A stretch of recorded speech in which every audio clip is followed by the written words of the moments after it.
Bonjour à tous et bravo. Bravo car vous êtes là debout quand tant d'autres sont soumis à plat ventre. Vous savez, nous ne manifestons pas pour une loi ou contre une loi ou pour réformer une loi, non. Nous manifestons pour bien plus que cela, pour éveiller les consciences. Nous marchons pour frapper les cœurs, pour bousculer les âmes et pousser à ce que chacun s'agite les neurones, que chacun se pose la seule question qui vaille aujourd'hui: qu'est-on en train de faire? L'humanité n'en a-t-elle pas eu assez déjà avec 2 guerres mondiales? En voudrait-elle une 3e? Les plus jeunes générations nous regardent et nous supplient d'agir. Brisons cet engrenage fatal, cet engrenage mortel de la 3e guerre mondiale. Levons-nous pour la paix. Partout dans le monde, les peuples sont en train de se lever, de se réveiller et de crier: ça suffit, ça suffit. Que partout où se trouve le mot guerre, on y mette à la place le mot paix. À Berlin, hier, dans les rues, ils étaient plus de 25 000 à défiler pour la paix. À Washington, dimanche dernier, a eu lieu la plus grosse manifestation pour la paix des États-Unis depuis la funeste guerre d'Irak en 2003. Aujourd'hui même en France, en ce moment même, il y a des marches et des rassemblements pour la paix organisés par les patriotes qui réunissent bien au-delà tous les amoureux de la paix, tous les résistants. Il y en a en ce moment même à Alès, à Colmar, à Annecy, à Ploërmel, à Nantes, à Annas, à Cherbourg, à Sallanches, à Chalon-sur-Saône, à Solières dans le Var, à Angers, à Avignon, à Saint-Omer, à Montpellier, à Longeville, à Caen, à Nîmes, à Saint-Brieuc, à Antibes, à Marseille, à Tours, à Rouen, à Châlons, à Vienne, à Nancy, à Gorbelan, au Mans, à Saint-Claude et à Paris.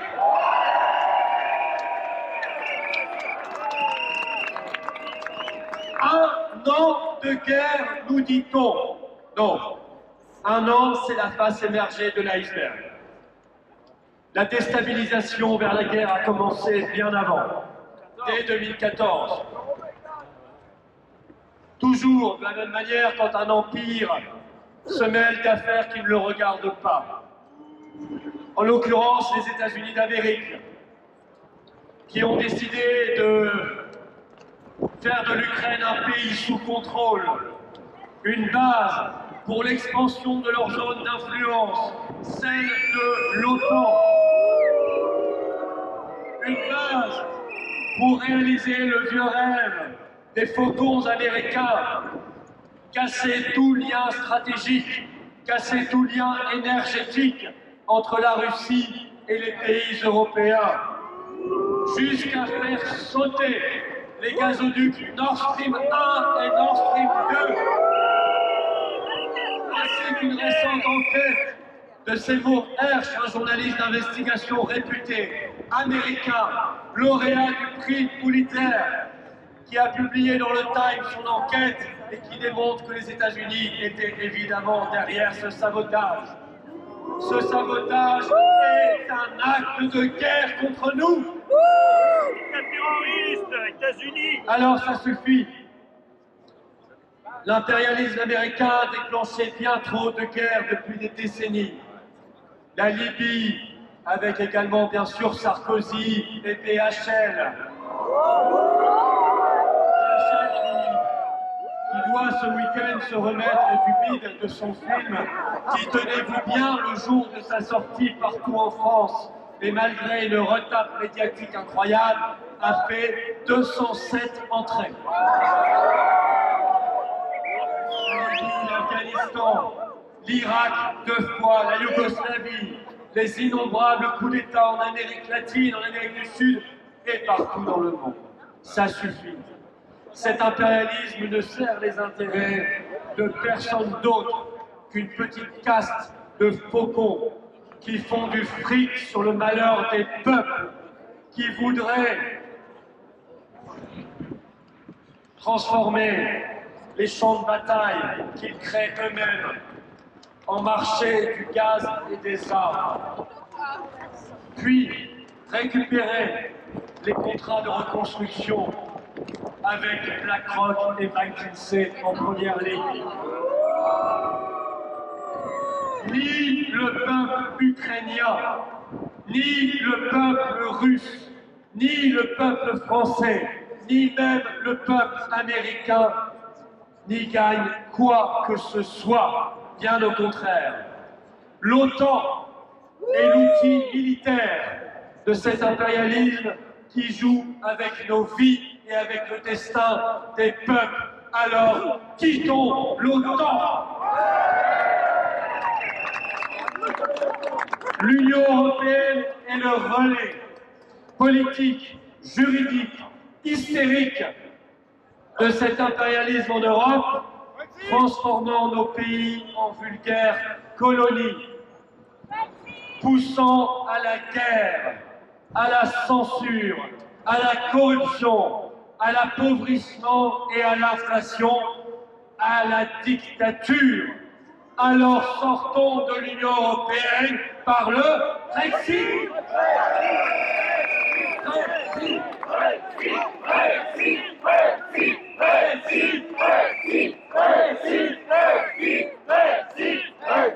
Cette semaine, c'est la Chine qui a proposé un plan de paix en 12 points. Ça aurait dû être le rôle et la place et l'honneur de la France de le faire. Une France libre, faisant le pont entre l'ancien monde anglo-américain et le nouveau monde des BRICS. Dialoguant avec tous, mobilisant l'exceptionnel atout que constitue l'outre-mer pour tendre la main tout autour du globe à tous les acteurs intéressés par ce conflit. Mais la France actuelle n'est plus que l'ombre d'elle-même. La France n'est plus la France, elle est une souffrance. Sous la tyrannie d'Ursula von der Leyen qui se rêve impératrice. Sous le joug d'un Emmanuel Macron de plus en plus inconstant et fou. Une France mal défendue par une soi-disant opposition, plus occupée à boire à la buvette de l'Assemblée nationale qu'à voter des motions de censure pour renverser le gouvernement ou à voter la destitution du président de la République. Alors le peuple français est là.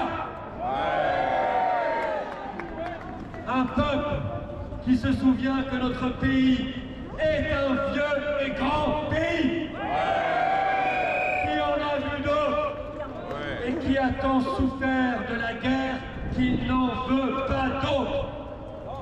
Nous demandons, nous exigeons un plan de paix immédiat, l'arrêt de l'envoi d'armes et d'argent en Ukraine, en particulier au régime corrompu de M. Zelensky, la fin immédiate des sanctions anti-russes qui n'apportent pas la paix là-bas, mais apportent tant de misère ici.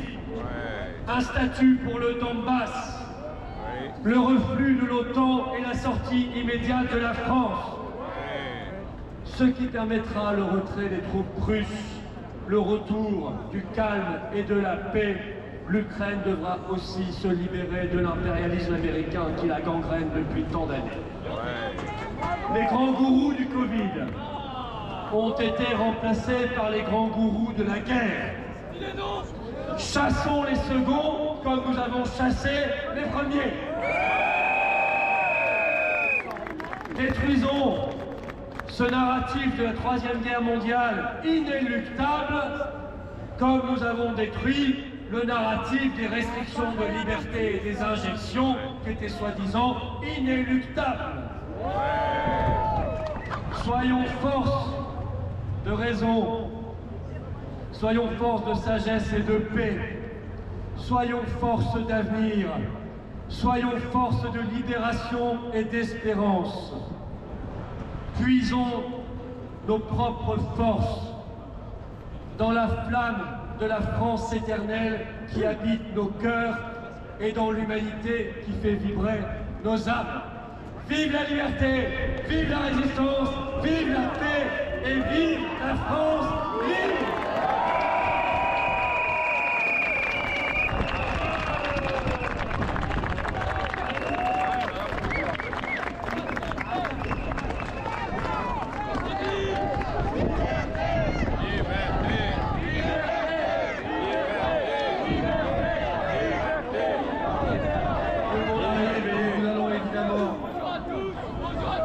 Entonner notre hymne national, la Marseillaise, quand tout le monde sera là.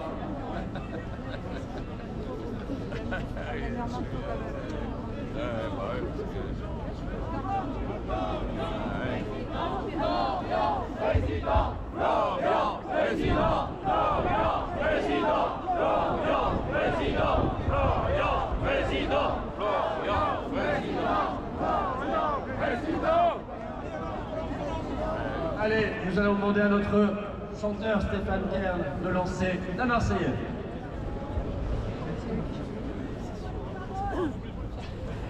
Allons enfants de la patrie, le jour de gloire est arrivé. Contre nous de la tyrannie, les bras sanglants élevés, les bras sanglants élevés. Entendez-vous dans nos campagnes mugir ces féroces soldats qui viennent jusque dans nos bras, égorger nos fils et nos compagnes. Aux armes, citoyens, formez vos bataillons. Marchons, marchons, traçons un mur à bord de nos sillons.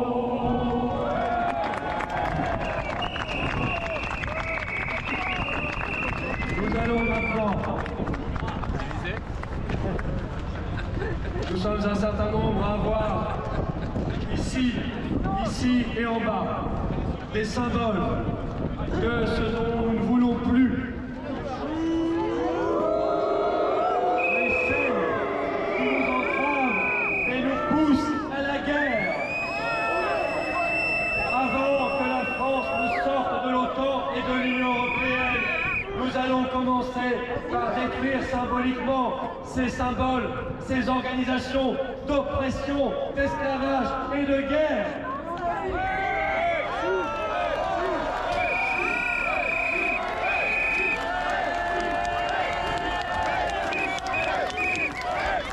Brexit! Brexit! Brexit! Brexit! Brexit! Brexit! Sortons vite de l'OTAN! Sortons vite de l'OTAN! Sortons vite de l'OTAN! Sortons vite de l'OTAN!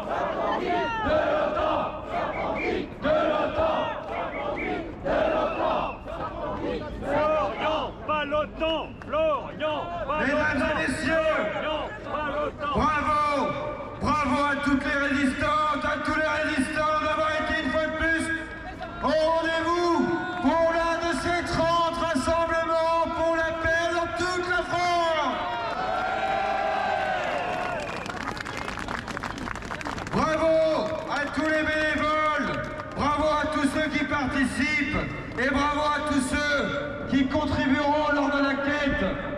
Bravo à Eric Richard-Mose, l'animateur de cette manifestation. Bravo à lui. Là, les stands sont ici pour tous ceux, merci Dominique, pour tous ceux qui veulent un café, à grignoter, des boissons, des badges, des textiles et évidemment